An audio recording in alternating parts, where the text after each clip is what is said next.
Bismillahirrahmanirrahim. Assalamualaikum warahmatullahi wabarakatuh. Kembali lagi bersama saya Rio Wijaya di sebuah kisah misteri.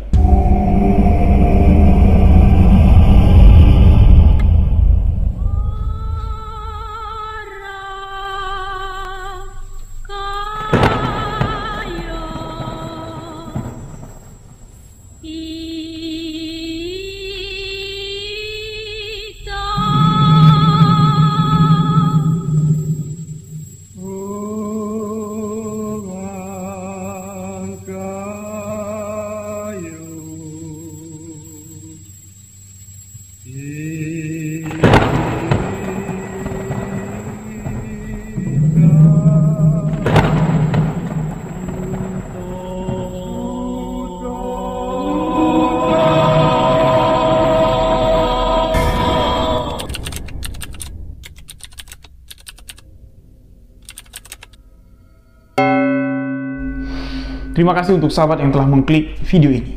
Terima kasih untuk sahabat yang telah memberikan dukungan, memberikan support agar channel ini dapat berkembang. Untuk sahabat yang baru bergabung, baru mendengarkan kisah misteri yang saya ceritakan, sahabat boleh mengklik tombol subscribe, aktifkan notifikasi loncengnya, dan jangan lupa bagikan video sebuah kisah misteri ke akun sosial media sahabat-sahabat semua.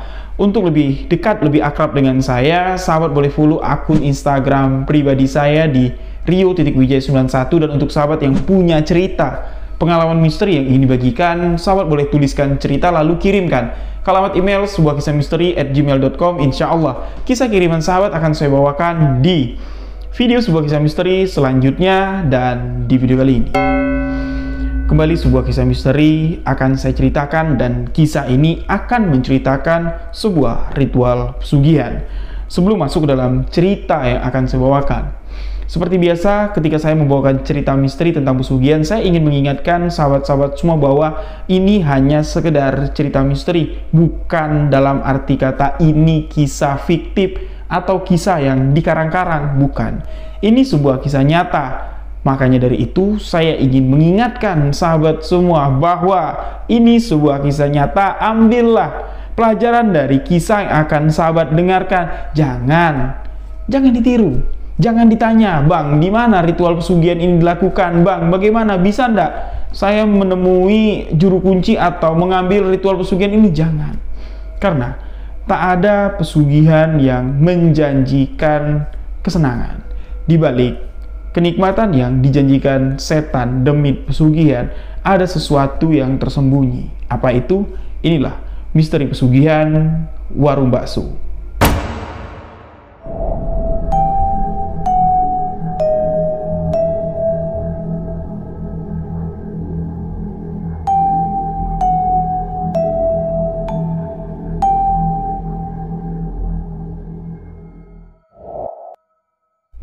Yuli, sahabat misteri yang membagikan kisah ini. Beliau menceritakan bahwa pertemuan Yuli dengan Mbak Niar, yang mana Mbak Niar ini adalah mantan tetangga dari Yuli, yang mana usia Yuli dengan Mbak Niar ini terpaut cukup jauh. Jadi Mbak Niar ini sebaya dengan Bude atau hampir sebaya dengan ibunya Yuli. Nah, diceritakan kalau Yuli ini tinggal di salah satu wilayah yang ada di daerah Klaten. Pada saat Yuli bertetangga dengan Mbak Niar, usia Yuli ini masih belasan tahun. Pada saat itu Yuli belum lulus dari SMP, masih di kelas 3 SMP. Yuli mengingat betul kehidupan Mbak Niar ketika bertetangga dengan Yuli. Mbak Niar ini seperti apa, perekonomiannya seperti apa. Namun setelah lulus dari SMP, Yuli dan keluarga pindah dari Klaten, pindah ke ibu kota Jakarta. Dan setelah Yuli lulus dari SMA, tepatnya ketika Yuli baru berada di semester 1, Yuli dan keluarga berniat untuk pulang ke Klaten karena sudah bertahun-tahun tidak pulang ke Klaten. Dan ketika pulang ke Klaten, Yuli ini melihat kehidupan dari mantan suami dari Mbak Niar ini, kehidupannya sudah berubah drastis. Jauh sekali berubah dari tahun-tahun sebelumnya. Dan ketika Yuli menanyakan keberadaan Mbak Niar. Mbak Niar sudah tidak ada lagi di sana. Mbak Niar sudah bercerai dengan suaminya tersebut, dan disinilah kisah misteri akan dimulai. Yang mana Yuli menceritakan kehidupannya di masa lampau dulu, sahabat-sahabat. Kehidupannya di masa ketika masih di Klaten, tepatnya ya di masa-masa ketika Yuli ini masih SMP lah. Masa-masa ketika Yuli sudah bisa mengingat jelas apa yang akan dibagikan dalam cerita ini. Bukannya nebak-nebak kira-kira kayak gini ceritanya, ndak. Ini sudah betul-betul Yuli dapat ingat dan dapat mengaitkan dengan kejadian yang akan diceritakan oleh Mbak Niar, mantan istri dari Pak Sormin. Kita sebut saja seperti itu, si juragan bakso yang ada di daerah tersebut. Diceritakan seperti ini. Jadi Yuli ini asli kelahiran Klaten. Jadi memang di Klaten tersebut ini tidak punya rumah pribadi awalnya ya. Jadi pindah dari desa A, desa B, desa C, sampai di mana Yuli ini pindah ke desa D. Di desa D, Yuli ini tinggal di rumah petakan, rumah bedengan, tapi petakannya itu tidak dempet. Jadi ya satu petak, punya halaman masing-masing, dan bertetangga lah Yuli ini dengan pedagang bakso yang bernama Pak Sormin dan istrinya Mbak Niar. Karena melihat dagangan bakso Pak Sormin ini cukup ramai, Ibu Yuli pada saat itu karena hanya berdiam di rumah, karena sebagai ibu rumah tangga biasa dan harus merawat 3 orang anak. Yuli anak pertama, di bawahnya ada 2 orang adik Yuli ini. Jadi punya pemikiran ya ibu-ibu kreatif lah, melihat ada peluang bisnis nih. Wah, ini ada tukang bakso. Sayang kalau peluangnya ndak diambil, maksudnya bukan mau meniru dagangan si tukang bakso ndak, tapi kalau aku jual minuman kayak es-esan, ini kayaknya bisa rame. Soalnya si Pak Sormin pedagang bakso ini ndak menjual minuman, jadi dia cuman menyediakan air putih sama jual bakso, itu tok.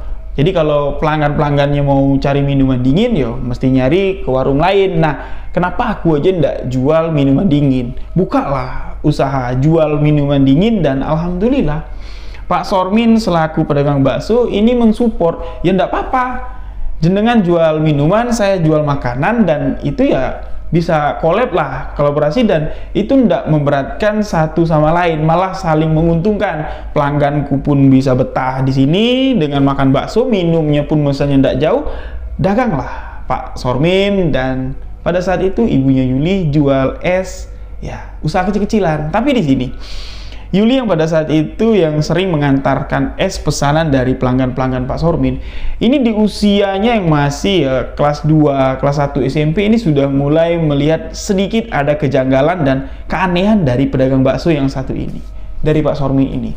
Pak Sormin ketika masih menikah dengan Mbak Niar, ini sama sekali tidak memiliki anak.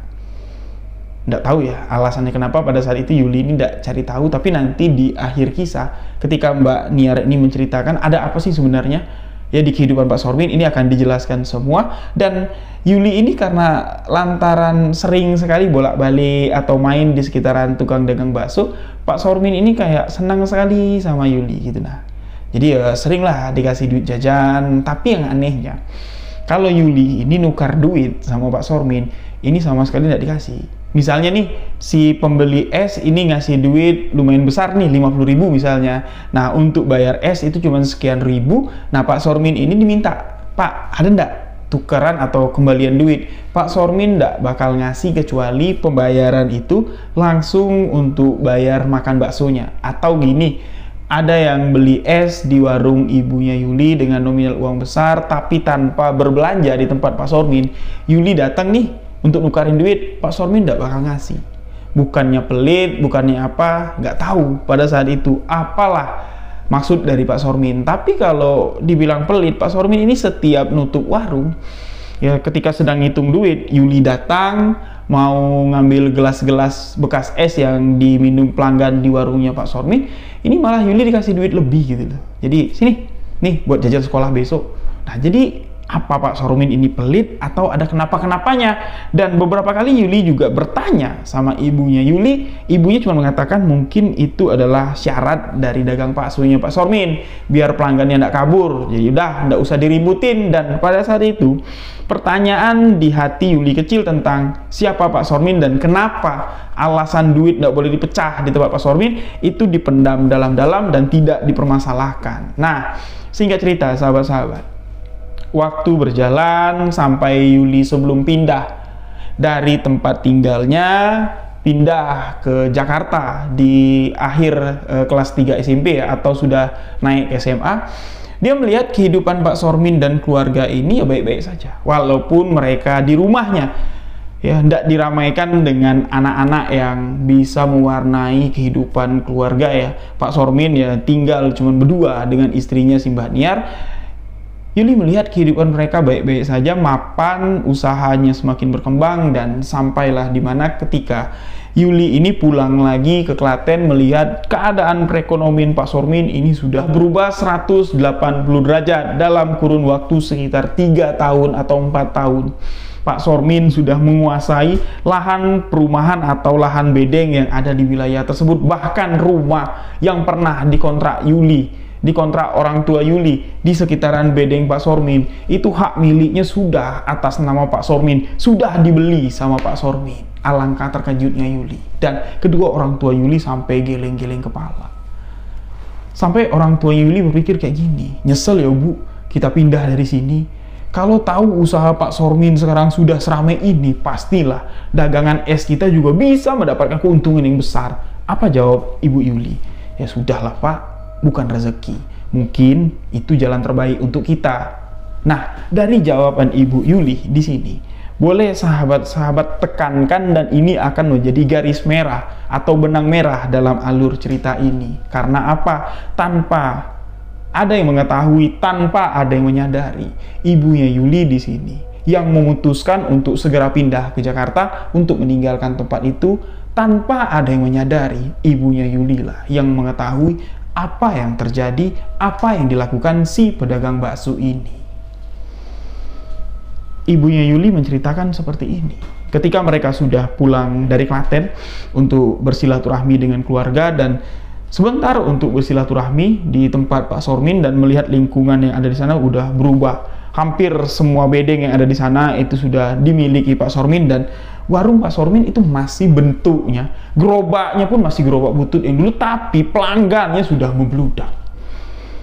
Sudah sangat ramai sekali, dan Ibu Yuli mengatakan tak ada yang berubah dari dagangan Pak Sormin dan masih tetap menggunakan sesuatu yang dilihatnya dulu. Dan yang menjadi pertanyaan di sini, kemana Mbak Nia? Dan Yuli mendapatkan kisah ini dari dua sudut pandang yang berbeda.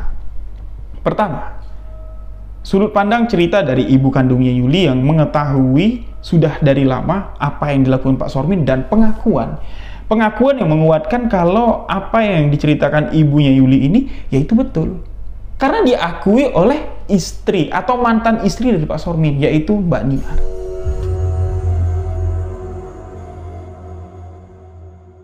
Dan pada saat itu, setelah liburan, setelah apa yang diungkap oleh ibundanya Yuli, otomatis di sini Yuli yang sudah dewasa, timbullah rasa keingintahuan yang besar, pertanyaan di dalam diri Yuli yang mungkin, apakah ini semua adalah rencana yang telah disiapkan oleh orang tuaku dan sengaja untuk pindah dari Klaten pada saat itu, dan membuat Yuli jauh dari teman-teman dekat, jauh dari keluarga untuk pindah ke ibu kota Jakarta. Dan pada saat itulah Yuli dewasa ini menanyakan kepada ibunya, apa Bu? Apa yang ibu ketahui? Apa yang ibu lihat tentang apa yang dilakukan oleh si pedagang bakso tadi atau si Pak Sormin? Dan yang masih menjadi pertanyaan besar dalam diri Yuli, kok Pak Sormin punya istri baru? Mbak Niar kemana ya Bu? Nah, disinilah ibu dan bapak Yuli mungkin ya menganggap kalau sudah patutlah semua ini diceritakan agar Yuli ini bisa jaga diri, ya bisa mawas dirilah dan menempatkan diri, jangan sampai lagi ya dekat dengan hal-hal yang hampir mengancam keselamatannya di masa kecil dulu. Ingat tadi saya bilang, Pak Sormin bukan orang yang pelit. Pak Sormin ini kayak ketemu Yuli itu kayak udah anaknya sendirilah, karena Pak Sormin dan Mbak Niar semasa mereka masih berumah tangga ini tidak dikaruniai anak, dan ketika Yuli datang dan keluarganya di wilayah tempat Pak Sormin tinggal atau di bedeng dekat tempat Pak Sormin jualan bakso dan tinggal, ini warung Pak Sormin ini sudah berkembang, sudah ramai pembeli, dan melihat peluang itu ibunya Yuli punya pemikiran untuk join dan bikin tempat jual minuman dingin. Ya, jadi Pak Sormin sudah terlebih dahulu sukses, baru keluarganya Yuli pindah ke sana. Dan pada saat itu kesuksesan Pak Sormin ini diraihnya ketika masih menikah dengan Mbak Niar tadi. Mbak Niar ada di saat Pak Sormin sukses. Dan yang jadi pertanyaannya, ada apa dan kenapa? Ada sangkut paut apa dengan keluarga kita, Bu? Ibu Yuli menceritakan seperti ini. Dok, mungkin kamu tidak terlalu ingat. Mungkin kamu sudah lupa-lupa lah. Tapi pasti kamu dapat mengingat masa-masa kita tinggal di sana, masa-masa ibu jualan es, dan kamu tahu kan, Pak Sormin yang kamu bilang pelit tapi sering ngasih kamu duit yang kamu terima itu bukan cuman sekedar duit ya karena kasihan atau karena sayang dengan kamu. Itu semua ada yang diinginkan, yang diincar Pak Sormin kepada diri kamu. Dan ingat, semasa kita pindah ke Jakarta, kondisi kamu itu dalam keadaan tidak baik-baik saja. Kamu sakit-sakitan, dan semua itu disebabkan oleh usaha yang berkembang, bakso yang laris yang dikelola Pak Sormin. Rasa percaya antara tidak ini dirasakan oleh Yuli, tapi beliau masih mendengarkan, masih ingin mencari tahu apa sih cerita yang disembunyikan orang tuanya. Ayah Yuli menimpal lagi dengan mengatakan seperti ini. Dok, masa-masa ibumu memaksa bapak untuk membawa kalian pindah ke Jakarta, itu masa-masa yang berat sekali, yang mana pada saat itu mbahmu baru saja sakit. Perekonomian keluarga kita ini ya bukan cukup, bukan pas, atau lebih, ini dalam keadaan yang sedang tidak baik-baik saja. Kalau perekonomian keluarga kita baik-baik saja pada saat itu, tidak mungkin ibumu dagang es. Tapi bapak harus mengambil keputusan yang tepat untuk kamu, untuk adik-adik kamu. Karena apa? Apa yang dilihat ibumu, yang diceritakan ibumu kepada bapak di balik ramainya warung bakso yang dikelola oleh Pak Sormin. Apa itu, Pak? Tanya Yuli. Tentunya sahabat-sahabat juga bertanya seperti itu. Apa sih? Dari tadi bolak-balik, bapak ibu cerita. Apa sih sebenarnya jalan cerita yang sebenarnya? Pesugihan apa? Jalan ritual pesugihan apa yang dilakukan Pak Sormin? Sebelum sahabat-sahabat mendengarkan semuanya, untuk sahabat yang baru bergabung, baru mendengarkan cerita misteri yang saya bawakan, klik dulu tombol subscribe, aktifkan notifikasi loncengnya, dan jangan lupa bagikan video sebuah kisah misteri ke akun sosial media sahabat-sahabat semua yang menonton kisah ini. Jangan lupa like-nya, biar kami lebih semangat lagi untuk update cerita-cerita misteri. Dan untuk sahabat yang suka dengan cerita pesugihan, tuliskan komentar di bawah tentang pandangan sahabat dengan cerita ini.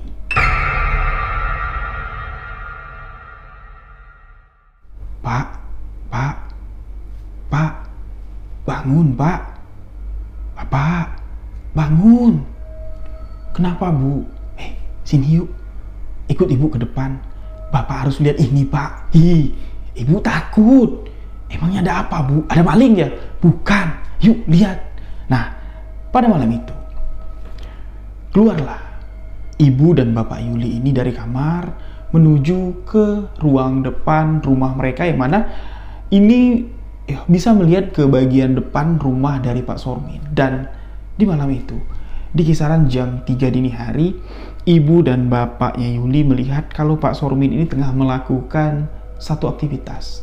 Duduk mencangkung tanpa menggunakan baju dan tanpa menggunakan celana, dalam keadaan telanjang.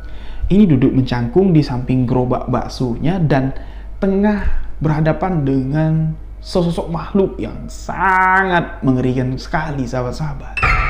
Kalau dilihat potongannya itu seperti kerbau, ukurannya seperti kerbau, tapi dengan kepala yang berbentuk kepala manusia.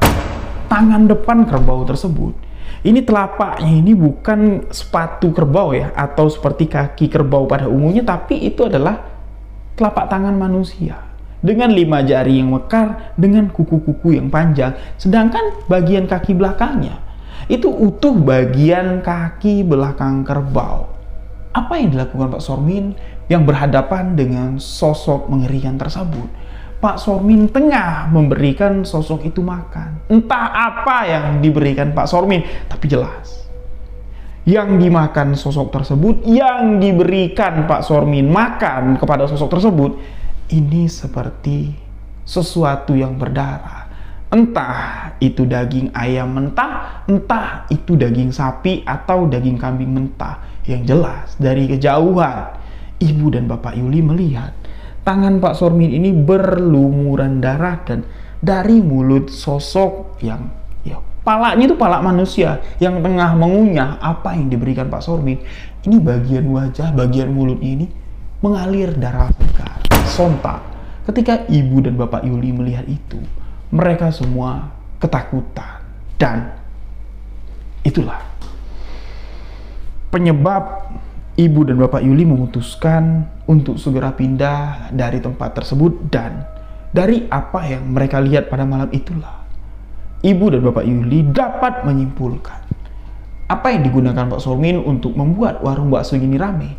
Ini ada campur tangan dari setan, iblis demit dari pesugihan.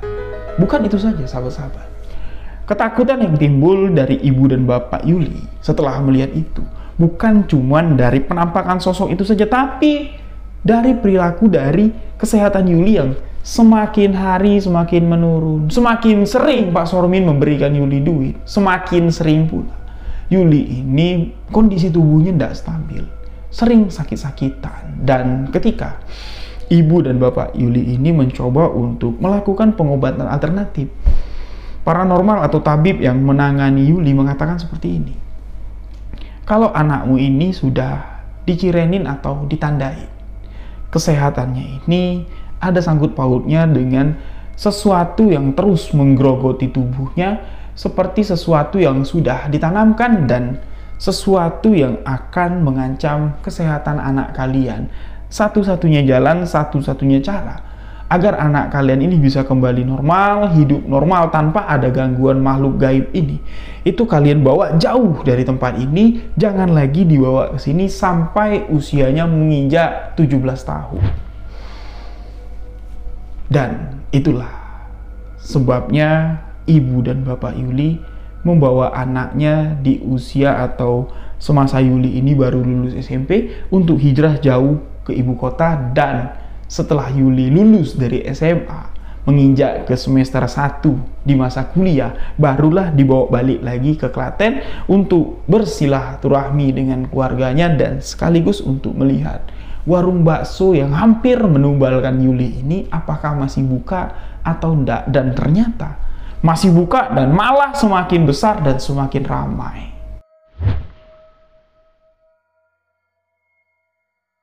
Yuli yang pada saat mendengarkan apa yang diceritakan ibu dan bapaknya mengatakan kalau kamu tuh hampir mati nak, dijadikan tumbal oleh Pak Sormin. Yuli mendengarkan pada saat itu.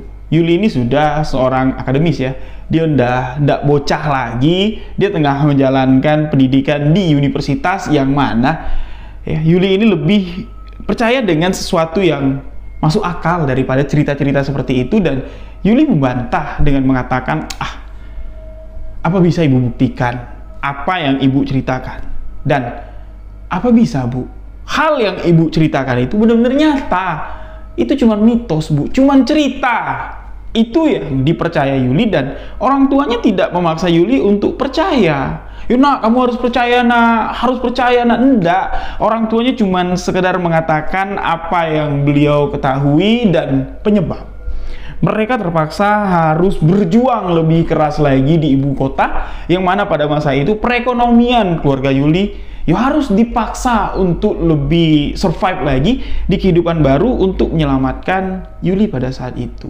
Namun Allah Subhanahu wa Ta'ala memiliki skenario yang sangat indah sekali. Di saat Yuli tidak percaya dengan apa yang diceritakan oleh keluarganya, Allah di sini memberikan skenario kehidupan Yuli tanpa disengaja ini bertemu dengan orang yang akan membuat Yuli ini terbuka matanya dan minta maaf kepada kedua orang tuanya dengan apa yang barusan diucapkan Yuli kalau orang tuanya cuman mengada-ngada saja.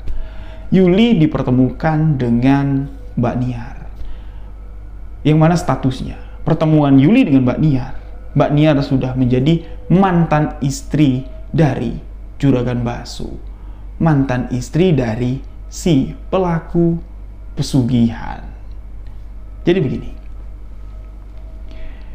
Selang 2 bulan mendekati 3 bulan lah dari realita yang diceritakan oleh kedua orang tua Yuli, yang mana Yuli masih bertanya-tanya dalam hati dan sedikit mencari tahulah di artikel atau bertanyalah dengan teman-teman kampus, percaya enggak kalian dengan adanya usaha yang bisa berkembang lantaran bantuan dari makhluk gaib, makhluk halus atau yang dikenal sebagai pesugihan.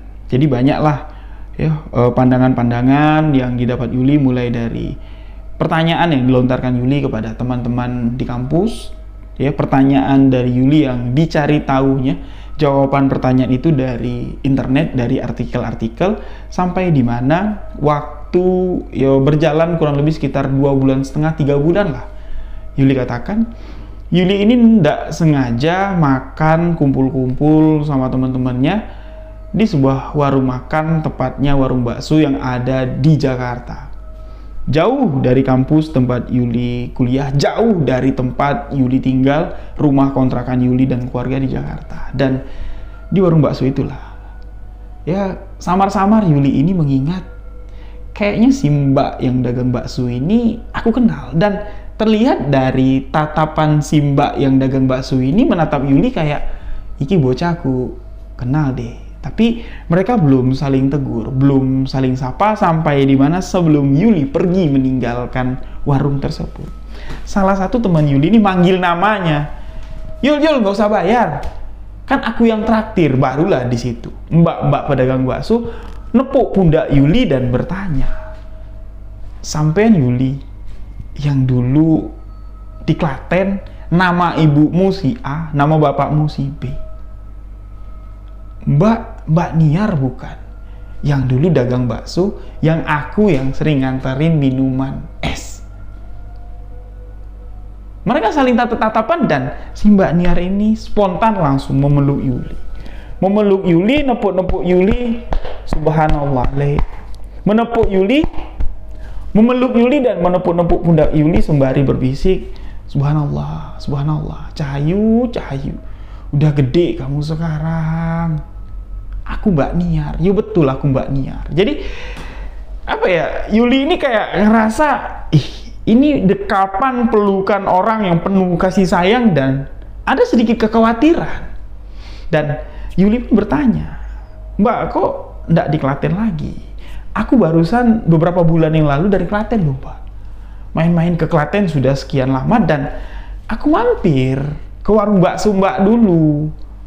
Aku tanya sama Pak D, katanya udah lama Mbak ndak di sana dan di sana sudah ada istri barunya. Mbak pisah yo, cerai yo sama si Pak D. Nah, pertanyaan Yuli yang bertubi-tubi ini dijawab Mbak Niar dengan secari kertas yang berisikan alamat dan permintaan.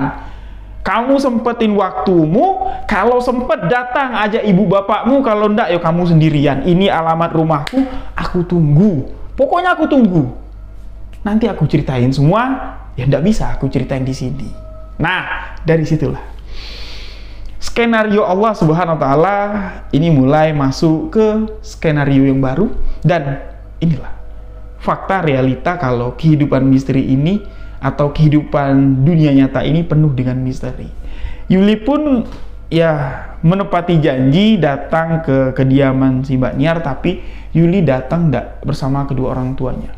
Yuli datang sendirian karena rasa ingin tahu Yuli tadi dan ingin ya membuktikan lah apa yang diceritakan orang tuanya ini akan diceritain enggak sama si Mbak Niar? Kalaupun enggak diceritakan sama Mbak Niar, Yuli ini pengen mencari tahu, menanyakan pertanyaan yang diceritakan orang tuanya tadi, bener enggak sih kalau si bapak atau si Pak D ini menggunakan pesugihan dengan sosok demit atau sosok pujaannya berbentuk seperti ini, dan bener enggak? Mbak tahu enggak? Nah, dari situlah Yuli bertamu ke rumah si Mbak Niar, rumah kontrakan yang mana pada saat itu Mbak Niar ini sudah menikah lagi dia. Di usia Mbak Niar yang ya hampir sebaya sama ibunya Yuli ya. Jadi udah hendak muda lagi. Mbak Niar di situ momong seorang anak. Usianya lebih dari 1 tahun lah, 1,5 tahun lah digambarkan Yuli, dan Mbak Niar memperkenalkan kalau itu adalah anaknya. Anak Mbak Niar hasil pernikahan dengan suami baru setelah cerai dengan Pak Sormin. Nah, mulai dari situ nggak pakai basa-basi lagi, Mbak Niar tadi mengucapkan syukur telah bertemu Yuli dalam keadaan Yuli sehat dan tumbuh dewasa seperti sekarang. Dan syukur yang diucapkan Mbak Niar ini dipertanyakan oleh Yuli. Kenapa Mbak? Kenapa sampai segitunya Mbak bertemu dengan aku kayak ketemu orang yang mati balik hidup lagi? Emangnya ada apa? Dan Mbak Niar pun menceritakan apa yang sebenarnya terjadi sesuai dengan apa yang diceritakan oleh ibunya Yuli. Tapi ibunya Yuli cuma mengetahui sedikit, kulit luarnya saja, sedangkan yang akan diceritakan Mbak Niar ini adalah inti, isi dalam, bahkan ibu dan bapak Yuli pun tidak mengetahuinya. Apa yang dikatakan Mbak Niar? Syukur Dok, syukur, alhamdulillah kamu masih hidup. Syukur alhamdulillah kedua orang tuamu peka, cepat mengobati kamu dan keluar dari lingkungan yang dulu. Kalau lambat, aku pun pasti akan merasa bersalah karena campur tanganku, nyawamu ditumbalkan. Langsung ngomong kayak gitu. Apa yang dirasakan Yuli kayak jelek gitu. Yang tadinya Yuli ini nganggap ibu bapak bohong, cuman alasan saja memisahkan aku dengan kehidupanku di masa SMP yang lagi senang-senangnya banyak teman. Pindah ke Jakarta tuh cuman keinginan kalian bikin aku cari pergaulan yang lebih keras lagi di Jakarta. Tapi setelah mendengarkan apa yang dikatakan Mbak Niar, nyesek dan merasa bersalah kepada kedua orang tuanya. Lalu Yuli pun menanyakan lebih spesifik lagi, maksud Mbak apa? Apa tumbal apa? Untuk apa? Dan gimana caranya aku ditumbalkan? Mbak Niar menceritakan bahwa kamu mengatakan baru beberapa bulan lalu kamu dari Klaten dan melihat aku sudah hendak sama suamiku yang dulu lagi, yang namanya nggak usah kita sebut lagi, kita sebut saja tukang bakso. Dia bilang, apa yang kamu lihat? Ya hebat Mbak, jadi orang kaya. Bahkan menurut cerita warga setempat, bedeng-bedeng yang ada di sana itu sudah atas nama si tukang bakso. Hebat memang. Kamu tahu kehebatannya itu datang dari mana? Kekayaannya itu didapat dari mana? Dagang bakso. Iya, dagang bakso, tapi di balik itu sudah banyak darah yang kukeluarkan dari rahimku untuk menahan rasa sakit dan beberapa janin yang kukandung. Itulah kembang atau bunga dari kekayaan si tukang bakso. Kalau aku masih sama si tukang bakso yang dulu, mungkin aku tidak bisa merasakan menjadi seorang ibu. Bahkan mungkin nyawaku yang akan menjadi taruhannya. Karena kekayaan-kejayaan yang kamu lihat dari si tukang bakso itu adalah jalan setan yang diambilnya dari ritual pesugihan yang kami lakukan sudah dari dulu. Sebelum keluargamu menempati bedeng, kami sudah terlebih dahulu melakukan ritual pesugihan untuk kejayaan-kejayaan usaha bakso yang dijalankan oleh mantan suamiku. Dan aku sendiri ikut serta dalam ritual pesugihan tersebut, dan alhamdulillah 2 tahun setelah keluargamu pergi dari lingkungan tersebut, itu membuat aku tersadar. Allah memberikanku jalan untuk keluar. Allah memberikan aku kesempatan untuk bertobat, dan kesempatan itu tidak aku sia-siakan. Aku keluar dari sana dan alhamdulillah, setelah aku keluar bercerai jauh dari lingkungan itu, aku menikah dengan suamiku sekarang di usiaku yang tak layak lagi untuk hamil. Allah menitipkan anak untuk kami, dan inilah anak yang kulahirkan yang jauh dari kata ritual pesugihan lagi.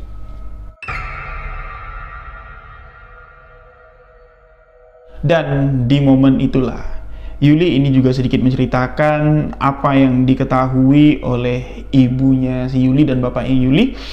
Ya, diceritakan kepada si Mbak Niar, dan Yuli pun bertanya kepada Mbak Niar, apakah yang diketahui ibu dan bapakku itu adalah kamu yang nyampein, Mbak, atau kamu yang memperingatin mereka kalau kamu dengan si tukang bakso itu melakukan ritual pesugihan dan mengincar nyawaku sebagai tumbal. Itu gimana, Mbak, ceritanya? Nah, Mbak Niar di sini mengatakan kalau apa yang diketahui ibumu itu adalah jalan Allah yang menyelamatkan kamu. Tapi apa yang diceritakan ibumu itu benar. Bahwa pada saat kamu yang ditargetkan untuk ditumbalkan sama si Sormin, ya, pada saat itu ya usiaku sudah kepala 4, dan itu aku sudah mengalami keguguran hampir 4 kali. Yang mana Sormin itu sudah menunggu-nunggu kapan lagi buntingnya ini. Sormin itu sudah menunggu-nunggu kapan lagi kamu dibunting. Aku sudah harus memberikan tumbal atau memberikan makan kepada junjunganku. Dan si Mbak Niar mengatakan, ya tidak bisa dipaksakan seperti itu, Mas. Ya kalau Allah tidak mau menitipkan lagi janin untuk kau tumbalkan, ya mau diapakan?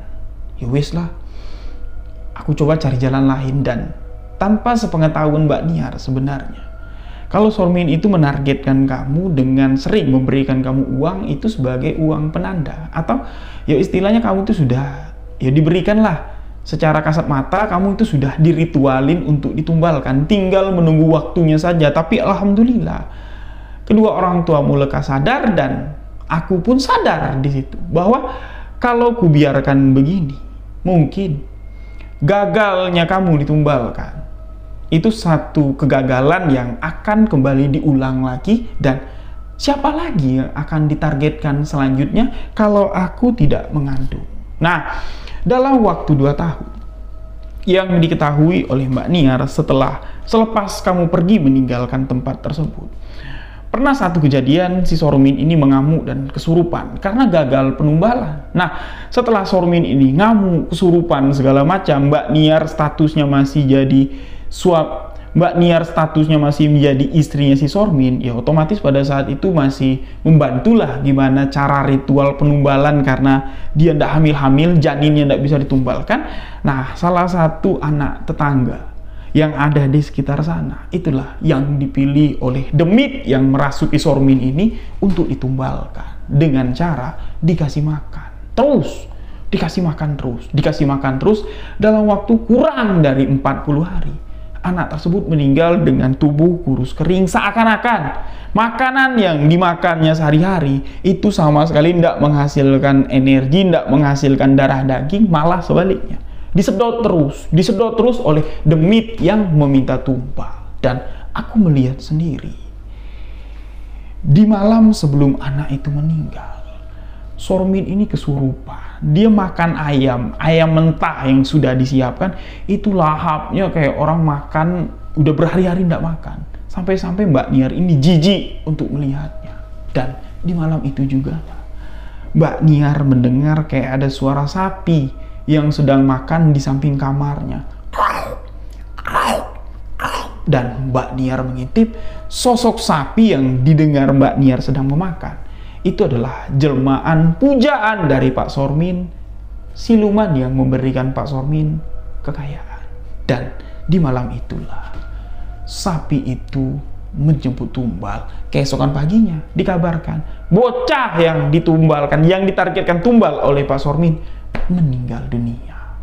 Setelah itulah Mbak Niar ini seperti mendapat gambaran dan mendapatkan kayak Allah masih sayang dengan Mbak Niar. Walaupun beliau melakukan prosesi ritual sama-sama dengan Pak Sormin, tapi ya Allah memberikan jalan atau pilihan untuk tobat. Jadi pada saat itu aku memilih untuk meninggalkan kekayaan atau kenikmatan yang telah diberikan oleh demit pesugihan, memilih jalan untuk jauh dengan resiko aku akan mendapatkan bahaya, tapi aku yakin kalau Allah memberikan jalan untuk bertobat, pasti Allah memberikanku perlindungan.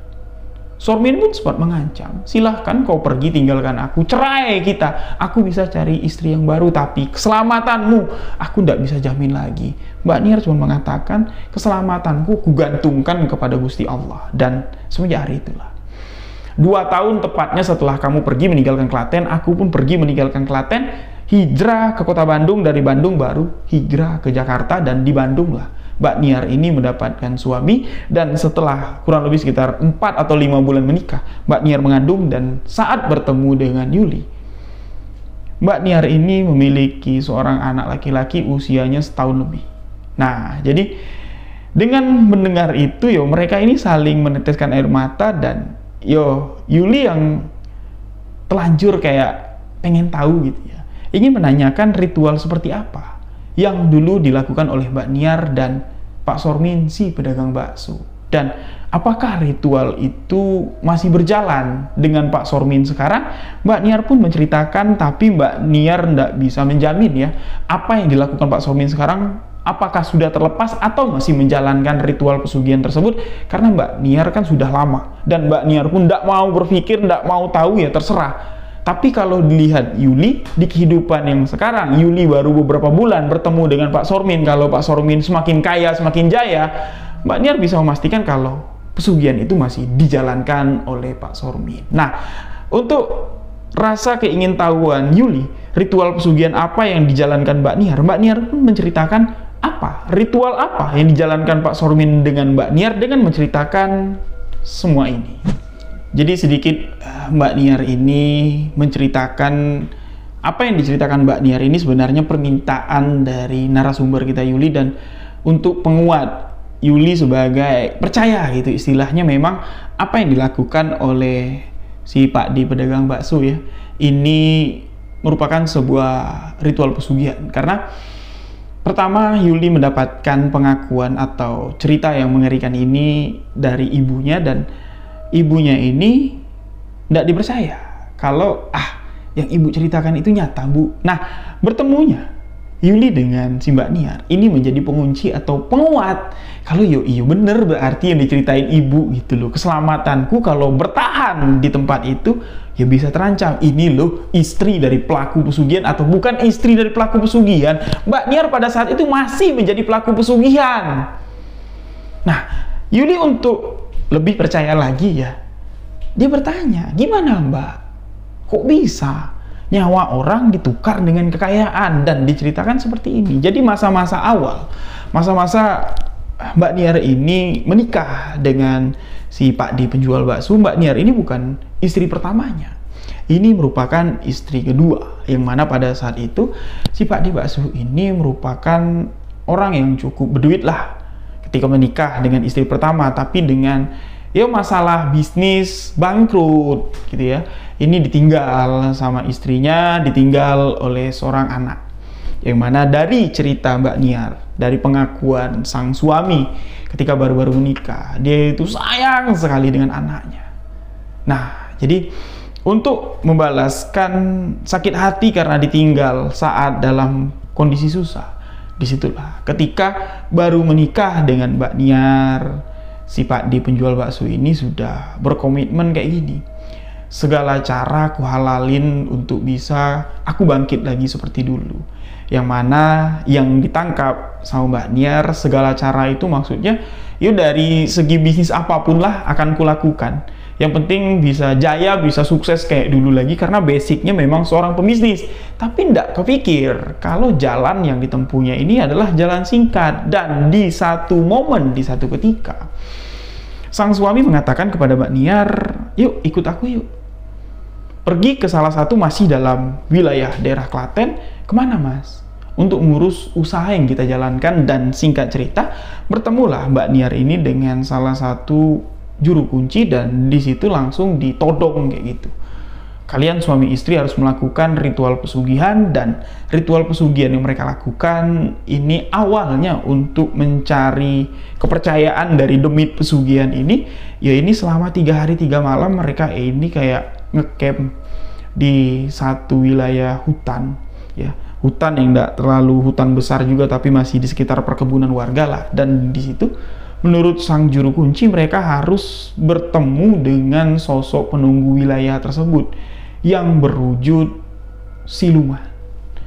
Tubuhnya itu bertubuh kerbau, namun kepala, bukan bagian badan ya, tapi kepalanya aja. Lehernya ini masih leher kerbau, tapi kepalanya kepala manusia dengan wajah yang menyeramkan, dengan tangan atau dengan jari-jari tangan itu masih menapak 5 jari seperti jari manusia pada umumnya. Nah, ketika ketemu dengan sosok itu, sang suami selaku pemegang dari pesugihan ini akan menjanjikan kalau istrinya setiap mengandung atau dalam masa mengandung, dalam kandungan 3 bulan, janinnya harus akan diikhlaskan untuk makanan demit tersebut sampai sang istri mati. Jadi misalnya kayak gini, dalam setahun sekali hamil, di usia kandungan 3 bulan itu pasti akan keguguran dan janinnya harus diikhlaskan dimakan oleh demit tersebut sampai sang istri ini usia 50 sampai mati. Bahkan ya kalau kemungkinan di usia 40, 45, 50 masih bisa mengandung, di usia itu pun kandungannya, janinnya itu akan diambil untuk dijadikan tumbal. Nah, sang istri harus mengetahui dan sang istri harus mengiyakan. Kalau enggak, ritual ini tidak akan bisa berjalan. Pada saat itu, Mbak Niar ditodong harus menjawab iya, dan Mbak Niar pun mengiyakan permintaan dari demit tersebut. Beliau menjalankan ritual itu, dan dari mula saat menjalankan kesepakatan ini terjadi, usaha yang dipilih bidang kuliner yaitu bakso. Dan dari situlah, ya, dari keguguran pertama dari pernikahan si Mbak Niar dengan si Pak Sormin pedagang bakso ini, keguguran pertama di usia 3 bulan tiba-tiba janinnya hilang, cuman darahnya aja yang keluar. Ini janin yang keguguran itu tidak ada sahabat-sahabat, cuman darah saja keluar. Mulai dari situlah usahanya meningkat terus naik sampai di mana bertemulah dengan keluarga dari Yuli. Dan ketika Mbak Niar memutuskan untuk keluar dari ruang lingkup pesugihan tersebut, Pak Sormin di sini ya tidak berpikir panjang atau tidak terlalu berat. Ya, dia tinggal mencari istri baru, tinggal mengulang ritual pesugihan tersebut, dan itu juga yang akan terjadi kepada istri baru Pak Sormin. Sampai mati dia tidak akan bisa mengandung. Dan alasan Pak Sormin kenapa memilih ritual pesugihan itu karena Pak Sormin benci dengan anak, kecewa karena Pak Sormin ditinggal oleh anak kesayangannya di saat Pak Sormin tengah membutuhkan semangat, tengah membutuhkan motivasi, atau ya anak inilah yang akan menjadi motivasiku agar aku bisa sukses. Tapi pada saat itu enggak. Istri dan anak Pak Sormin menganggap Pak Sormin sampah, dan itulah tekadnya untuk melakukan ritual pesugihan ini. Cuman itu kisah peri di balik Pak Sormin yang melakukan ritual pesugihan, dan itu jangan dijadikan motivasi untuk sahabat-sahabat pendengar semua. Jadikan gambaran, dan sampai hari ini ketika Yuli membagikan kisah ini, tidak tahu nasib Pak Sormin itu apakah masih hidup, apakah baksonya masih laris. Wallahu a'lam bishawab. Mendengar kalau Yuli ini pernah hampir ditumbalkan dan beresiko untuk terus berada di wilayah Klaten, sampai hari ini pun Yuli enggan untuk pulang kampung ke Klaten. Inilah kisah misteri yang dibagikan oleh sahabat kita Yuli. Ingat, ini hanya sebuah kisah diambil dari kisah nyata, bukan untuk pedoman untuk kita jalani dalam keadaan sulit, apalagi mencari di mana Pak Sormin ini tinggal. Mintalah alamat Pak Sormin, minta tunjukin siapa kuncennya. Mau kami menjalankan ritual Pak Sormin ini, toh juga cuman menumbalkan janin. Jangan pernah berpikir seperti itu. Saya membagi kisah ini untuk kebaikan kita semua. Jadi demikianlah sebuah kisah misteri kali ini. Terima kasih untuk sahabat yang telah mendengarkan. Jika ada salah kata, salah ucap dalam penyampaian kisah ini, mohon maaf sebesar-besarnya. Untuk sahabat yang punya cerita, boleh tuliskan cerita lalu kirimkan ke alamat email sebuahkisahmisteri@gmail.com. Insya Allah kisah kiriman sahabat akan saya bawakan di video sebuah kisah misteri selanjutnya. Untuk sahabat yang ingin ikut berdonasi, bisa sahabat hubungi WhatsApp admin yang ada di bawah ini. Insya Allah di akhir bulan kami akan menyalurkan donasi dan sedikit nanti akan kami dokumentasikan. Untuk bersedekah tidak menunggu kita kaya dulu. Sedikit rezeki yang kita sedekahkan insya Allah akan menjadi bekal untuk hidup ke depan kita nanti. Jadi kami menyiapkan program untuk sahabat-sahabat semua. Kami prioritaskan dulu untuk adik-adik kita yatim piatu, dan setelah itu nanti insya Allah kalau dananya lebih besar lagi, saya akan mendirikan cita-cita sahabat semua untuk mendirikan rumah tahfiz. Doakan channel ini semakin berkembang, insya Allah rezekinya semakin besar, itu semua dapat terrealisasi. Hubungi nomor WhatsApp admin yang ada di bawah ini untuk tahu program-program selanjutnya, dan insya Allah akan ada grup yang khusus untuk membahas itu semua. Saya ingin mengajak sahabat semua bukan cuma sekedar mendengarkan cerita misteri, tapi ada campur tangan sahabat dalam kebaikan. Saya Rio Wijaya, wabillahi taufiq wal hidayah. Wassalamualaikum warahmatullahi wabarakatuh. Salam sebuah kisah misteri.